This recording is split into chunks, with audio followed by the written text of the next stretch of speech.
The MacBook Neo. If you've been following Apple news for a long time, you'll remember the MacBook no surname. The MacBook Adorable, I call it. I have a history with one of those. It was a terrible product. And then they quietly killed it. Yes. So now there is a new entry-level Mac, the MacBook Neo. It is 599 Great British pounds, and if you're in education, it is 499 Great British pounds. It has an A18 Pro chip in it rather than an M series chip, so that is the iPhone 16 Pro chip. It comes in colours, which will make it very, very popular with a large audience. They call them silver, blush, citrus, and indigo. It's silver. I was impressed by how yellow and blue.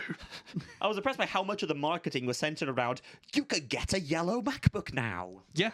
Well, we were having We want that. See the iPhone 5C. Yeah. we were having a big debate in the chatting at work of is it yellow, is it green, and the CMYK values confirmed that it was indeed just yellow. There is no green in the color. The green is in the environmental marketing. So That was terrible. Yep.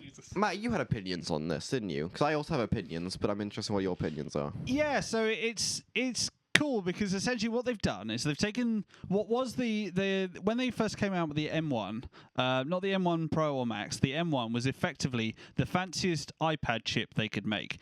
And now what they've kind of done is made a less fancy iPad chip and put that in a Mac and just put another USB-C port on it.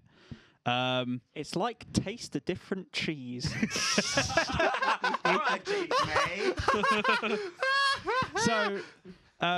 So specs wise, initial benchmarking kind of looks like it's like the same speed single core as the M1, and the multi-core isn't quite there, but you know, for people using these things for the internets, it's probably good. Exactly. It will do what most people need a laptop to do. I'm sure it will be better than most of the Chromebooks that people are buying at similar or slightly less prices. Yes, I look, I don't like it. Okay. I'm just going to come and say it. I don't like it. Controversial. I don't like it. But this is my problem with MacBooks and Apple in general. The problem is kind of less with the actual product, but it kind of is with the product and how it's being taken by people. Of people going, oh, they're doing a cheap MacBook. They're doing a cheap MacBook. No, they're fucking not. It's still 600 quid minimum, 8 gigabytes of RAM. You've taken an overpriced product. Well, agree, a MacBook's an overpriced product. You've taken it down in price, but you've also significantly reduced the price, reduced the quality of the product. It is still an overpriced product. It's just an overpriced product at £600. How much is an iPad? Too much. Just out of interest, like an approximate. The cheapest one is £330, I think. But you Find can out. get So what up, we've that been is doing a very an basic iPad. running slightly different software. you can get up way above the price of a MacBook Neo for an iPad Pro. You could. Oh yes, the accessories, pros you and can get such above are $1,000. crazy. Yeah, but for accessories, you can get above a grand with an MacBook Neo. Well, I'm less so sure. because you don't need the kind of the big expensive Okay, accessory is the but smart I'm keyboard not- case, The thing which is, is what a I'm couple tracking hundred. this against, right? When in terms of people going, oh, it's an entry level MacBook, you can do like, It's an iPad, but okay. but you will have a better experience with a second-hand M2 Air. Will you though? Because Will Well, you we be said- able to buy one of those They're- at that price? Because Yeah, probably. they don't really depreciate as much as you think they do. I have All the definitely Intel seen ones are very depreciated Intel now. ones are gone. The M series haven't really depreciated that much, and they were originally 1,500 quid.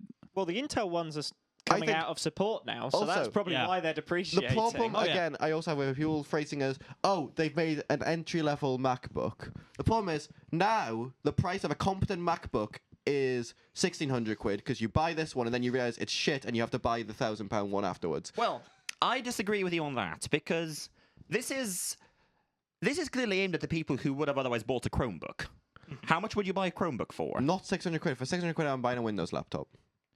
And it'll probably perform worse than a Chromebook. Yes. Because for 600 quid you'd struggle to get above 8 gigs of RAM. Aren't Chromebooks like Yeah, in the current 100 market. quid, if that? Or Yes, if I, that's is the problem. my view This of is them the problem I have outdated? with people going like, "Oh, Chromebooks." Like, if you're buying a shitty Chromebook, it's like The problem is 50 quid and a dime. The terrible Chromebooks are that cheap, but they are terrible. Yes, no, but And that's this what I'm saying. But Genuinely hideous. Yeah. So maybe we shouldn't be looking at this as a Chromebook replacement. We're looking at this for that sort of price tier Windows laptop replacement for the people who would have been priced out by Apple, but are slightly too good for Chromebooks. Because bearing in mind the A18, was it the A18 or the A18 Pro? The A18 Pro is actually a decent chip.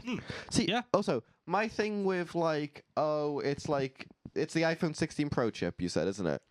Yeah. You say it's almost as good as the M1, but not quite. In multi-core. In single-threaded, it's actually slightly faster. Is there a reason they how much does it cost Apple to make an M1? Could they just not make some M1s and just the problem is that the line that used to make M1s probably now makes M5s. Yeah. And so they'd have to spin up a whole new production line, whereas they can reuse the line that's already making A18 Pros for the iPhone Pros and just put them in the shell of a MacBook. For the same reason that the studio displays have an A19 in them, because they're working with the chips they have to hand. And for the same reason the Touch Bar on the MacBooks that had it actually had an Apple Watch chip in it, because spinning up a whole new fab line would have been more effort and cost than just using the chips they already had, even if they're slightly overkill. I'm not as hard against it, especially knowing it performs close to the M1 as I was originally when I read about it. It is an equivalent performance PC for £400 less than you could get the same thing 5 years ago. Yeah. Fair. And it will. And I think the other thing that you won't get, there are several things in this that are surprisingly actually a good deal. Can I have a camera feed, please? Sorry, I was Thank scratching you. my head.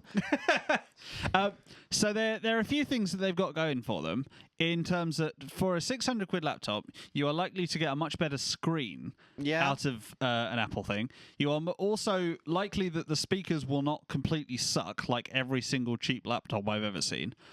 In fact, in the announcement, they made a point of pointing out that it has side-firing speakers as well.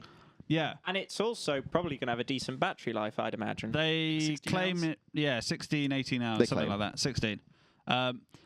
So it's, of the things that it does have, it will be pretty good. And I reckon that because it also has probably very decent storage in comparison to some of these Chromebooks. I've got 32 gigs of eMMC that it runs at some megabytes per second, whereas this will have decent chips in it.